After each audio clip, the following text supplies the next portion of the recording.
December 6, 1941, Honolulu.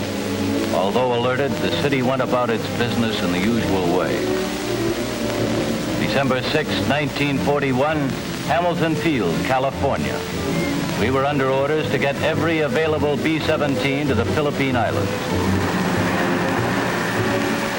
General Arnold personally inspected the air movement of the 13 B-17. They carried no armament because of the heavy gas load necessary for the 3,000-mile hop to Oahu. Dawn, December 7, 1941, the Pacific Ocean. A Japanese task force was also heading for Oahu. Mission, sneak attack. Primary targets, Pearl Harbor and Hickam Field. Exactly at 0600, the fateful signal was given. And the first wave, 200 fighters, horizontal bombers, torpedo bombers, and dive bombers roared off. Pearl was an ideal target because through greater fear of sabotage than air attack, ships and planes had been brought together rather than dispersed.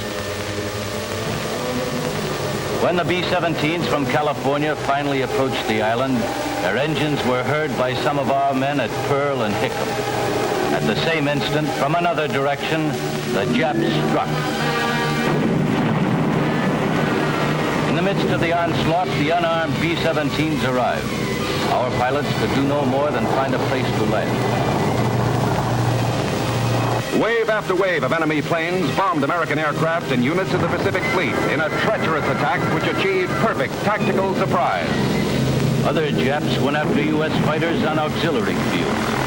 In spite of the terrific pounding, our pilots and mechanics were able to get 4 P-40s and 2 P-36s in the air within the first 30 minutes and offer some resistance. In the face of overwhelming odds, Lieutenants Harry Brown, Robert Rogers, Kenneth Taylor, John Webster, and George Welch, among many others, fought back as best they could.